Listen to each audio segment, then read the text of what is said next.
नमस्कार, मी संगीता यूट्यूब चॅनलवर तुमचं अगदी मनापासून स्वागत आहे मैत्रिणींनो.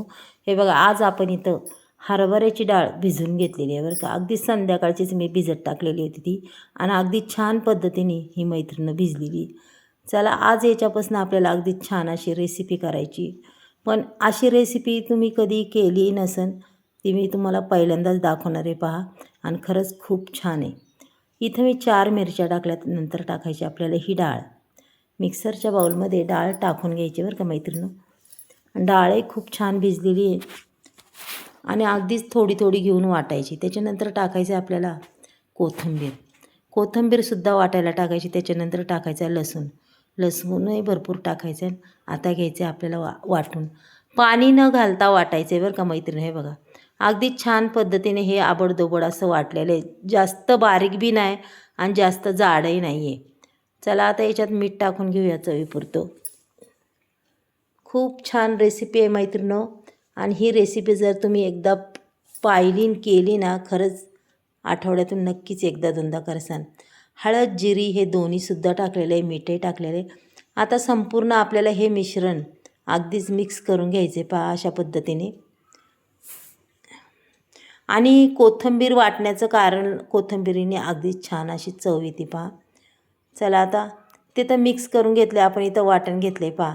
कांदा, कोथिंबीर, टॅमॅटो घेतलं आहे, तीळ घेतलेत काळे, लसूण आणि खोबरं.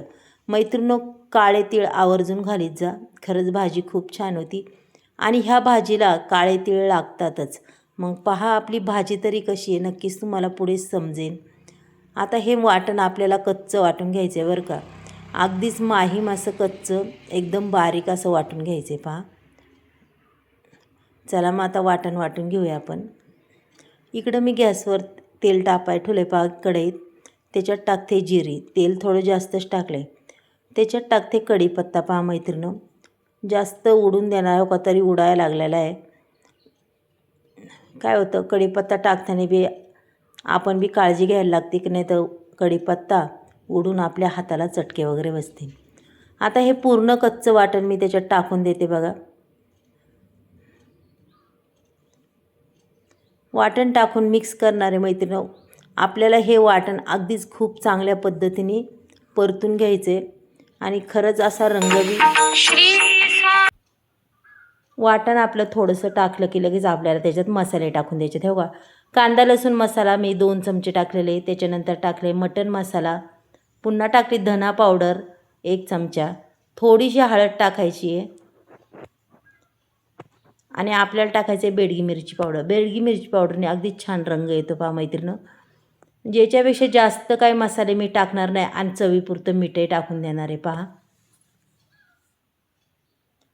चला, आता मस्तपैकी आपण हे वाटण असं हलवून घेऊया पहा. वाटण अगदी छान परतायचं बरं का. वाटण हे कच्चं आहे त्याच्यामुळे त्याची परतायची मेहनत अगदीच चांगल्या पद्धतीने करायची आपल्याला.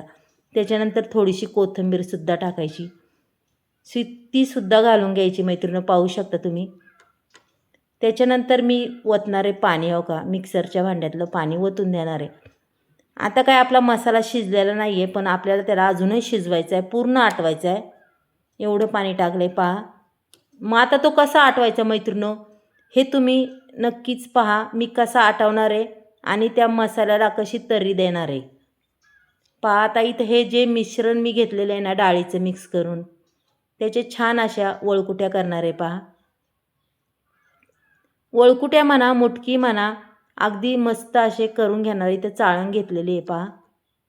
हे बघा, अशा छोट्या छोट्या वळकुट्या करून घेणार आहे आणि त्या अशा चाळणीत मांडणार आहे पहा. आता मी तुम्हाला दाखवते या पूर्ण करून. खरंच मैत्रिणींनो, व्हिडिओ खूप खास आहे आणि ही रेसिपी बी खूप खास आहे. अगदी छान, अगदी हॉटेलसारखीच होणार आहे पहा. अजूनही मी सांगणार आहे की आपली ही भाजीचं नाव काय आहे.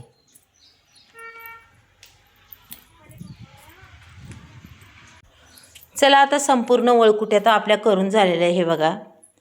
आणि आता ही चाळण ठेवायची आपल्याला. त्याच्यात खाली आपला मसाला बी शिजून होणार आहे आणि ह्या वळकुट्यासुद्धा वाफळून होणार आहे मैत्रिणी. तुम्ही आता ह्या भाजीचं नाव मी तुम्हाला सांगणारच आहे बरं का. चला 5-1 मिनटं झाकण ठेवूया. हे अगदी छान पद्धतीने वाफळून निघन आणि खाली मसाला बी शिजून निघन. मैत्रिणी, ह्या भाजीचं नाव आहे वाफ वडा. आता वाफ वडा आपण दरवेळेस कसा करतो? तळून करतो. वडे त्याच्यात टाकायचे आणि तळून घ्यायचे, पण तसं नाही हां. ह्याला वाफ देऊनच वाफ वडा आपल्याला तयार करायचा. अगदी छान पद्धतीने वाफळलेलं आहे पहा. आता मी ही चाळण काढणार आहे. पहा आपला मसाला बी पहा काय सुंदर झाला आहे पहा. अगदी पूर्ण असा मसाला हा शिजला आहे बरं का. पहा मस्तपैकी रंग बी आला आहे आणि मसाला बी छान शिजला आहे मैत्रिणी, पाहू शकता तुम्ही. आणि रंग पहा काय तर्री आलेली आहे, अप्रतिम अशी तर्री आलेली आहे. मसाला खरंच खूप छान शिजलेला आहे. अजून 1-2 मिनटं मी असाच शिजवणार आहे. थोडासा गॅस बारीक करणार आहे, जास्तच वर उडतं हे पहा. आता इथं ह्या वड्या मी कट करून घेणार आहे बरं का. अशा पद्धतीने ह्या वड्या संपूर्ण मी कट करणार आहे मैत्रिणी. हे बघा काय सुंदर वड्या झाल्यात एकदम. मग आपण जर म्हणलं ना वाफ वडा करतो, ह्यो खरा वाफ वडा बरं का मैत्रिणी. अशा पद्धतीने हा डाळीचा वाफ वडा करायचा, खूपच छान, चवही खूप अप्रतिम. चला आता ह्या वड्या संपूर्ण ह्याच्यात सोडून देऊया आपण पहा. आता ह्या मसाल्यामध्येच मी ह्या वड्या सोडून देते बरं का संपूर्ण पहा. आणि खरंच अप्रतिम असा हा वाफवडा होतो. चव बी खूप छान लागते. मग अशा पद्धतीने तुम्ही कधी केला आहे का वाफवडा? नक्कीच मला सांगा. आणि अशा पद्धतीने तुम्ही एकदा करून पहा. हे बघा असं आपल्याला या मसाल्यात याला खालवर करायचं की पूर्ण मसाला त्याची चव त्याच्यात जाती आणि खरंच खूप अप्रतिम भाजी होती ही. आता आपल्याला किती माणसांचं करायचं तेवढंच पाणी टाकणार आहे, जास्त नाही टाकणार. हे बघा 4 माणसांचं भाजी केलेली आहे, अगदी सुंदर अशी, की तुमचा वाफवडासुद्धा विरघळणार नाही, काय नाही, खूप छान होणार आहे पहा. आता याला आपल्याला 5-1 मिनटं बारीक गॅसवर उकळून द्यायचं आहे बरं का मैत्रिणी. वरून थोडीशी कोथिंबीर टाकायची आणि अगदीच मंद गॅस करून त्याला उकळून द्यायचे. जेवढी ती भाजी उकळून तेवढी छान होती पहा. काय भाजी झाली अप्रतिम अशी मैत्रिणीनो. रंग बी पहा काय सुंदर दिसतोय. झालाय का नाही मस्त आपला हा वाफवडा पहा बरं. आजचा व्हिडिओ जर तुम्हाला आवडला तर नक्कीच एक लाईक सबस्क्राईब करा. चला उद्या भेटूया, बाय.